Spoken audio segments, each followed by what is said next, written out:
हरि ओम।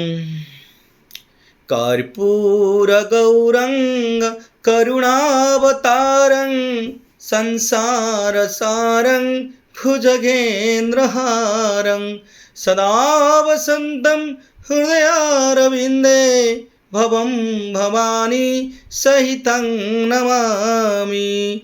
कर्पूरहरेण मनोहरेण सुवर्णपात्र सदा परेश।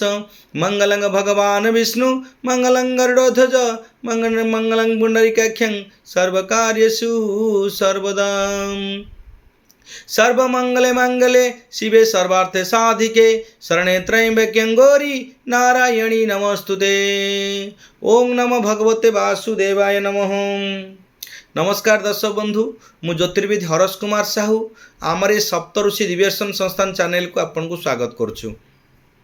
मानव जीवन को सार्थक करने समस्त व्यक्ति विशेष मानक एक बहुत बड़ सुविचार आपण को जीवन रे प्रथमे आमे जो मानव जीवन जन्मांतर ये सर्कुलेशन रे आमे मानव जीवन पाउचे कि कौनसी जीव आत्मा जीव दान आम पाइचे ये मर्तमंडल जीवदान होकर आम प्राणी रूप जो चलुचे निश्चिंत रूपे आमर पूर्वजन्मर किछि ना किछि कर्मफल कुकर्म बाकी रही जाइए संचित रही जो प्रारब्ध कर्म गुड़ाक आम ये संचित फल को भोग करने जन्म जन्मांतर आम जन्म नाक पड़ुछि बारंबार आम जन्म ना पड़ुछि तादर आम मुक्ति पाइबा कले आम किछिटा जिनस आम जीवन में संकल्पबद्ध होई यदि आम ये मानव जीवन को चरितार्थ करें निश्चिंत रूपे ये जीवनटी एक परमात्मा से ये आत्माटी परमात्मा से अटैच ही आपन को जन्मांतर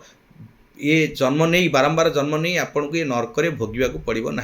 प्रथम संकल्प है जे सर्वप्रथमे मंगलमय भगवान को पदारविंद शरणापन्न हुंतु सबकि अवदान बोली भावी नियंतु। प्रथमे हूँ भगवान ये वरदान तांकरी अवदान सबकि तांकरी अवदान सत्संग माध्यम रे सही परमेश्वर को पवित्र कथामूर्त और नामामूर्त को भजन कीर्तन करंतु। द्वितीय संकल्प रहिला।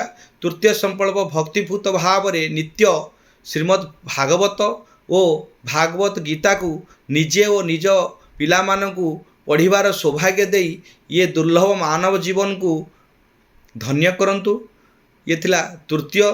चतुर्थ है नित्य से ही करुणामय भगवान को पूजा सेवा तथा दर्शन रे मनोनिवेश करी तांकर निर्माल को सेवन करंतु। गर्व अहं भाव को पाप बोली स्वीकार करी ताको परित्याग करंतु। ये है पंचम संकल्प। यही पंचम संकल्प पांचटी संकल्प नहीं यदि जीवन अतिबाहित करुछंदी ये समाजर किछि मंगल कार्य करुछंदी निश्चिंत रूपे ये आत्मा आउ पुनर्जन्म नबनी। आपण ये आत्मा को बारंबार जन्म नहीं कष्ट देवेनी। निश्चिंत रूपे आपण मुक्ति पाइबे। मुक्तिर लाभ मुक्तिर पथ आपणकर निश्चिंत रूपे परिष्कार हो मुक्ति पथ आपण बाट नहीं जीवे। तो सेतिपई मु आपण समस्त को आउ थे प्रणाम करुच्ची। ये संकल्प को आपण करंतु प्रत्येक दिन कहतु आपण कौन करुचंती कार्य कि नहीं सेटा अलग कथा किंतु आपण संकल्प प्रत्येक दिन ताकू उच्चारण करंतु भावंतु ताकू निजर जीवन भितर चरितार्थ करंतु एवं आपण परिवार रे आपण पिला मानकु ए संकल्प को चरितार्थ करंतु। देखिए आपण जीवनटी निश्चिंत रूपे सुखमय हबो। ए जीवन रे आपणकर कोनोसी दुख दुर्दशा रे आपण भांगी पड़िबेनी झाउली पड़िबेनी कि कोनोसी प्रकार दुख दुर्दशा रे आपण भोग करिबेनी। निश्चिंत रूपे आपणकर सबु क्षेत्र दुख रे भी आपण खुशी रहिबे सुख रे भी खुशी रहिबे। आपण दुख दुर्दशा किछि करिबेनी। जय जगन्नाथ जय मां सरला। ओम नमो भगवते वासुदेवाय।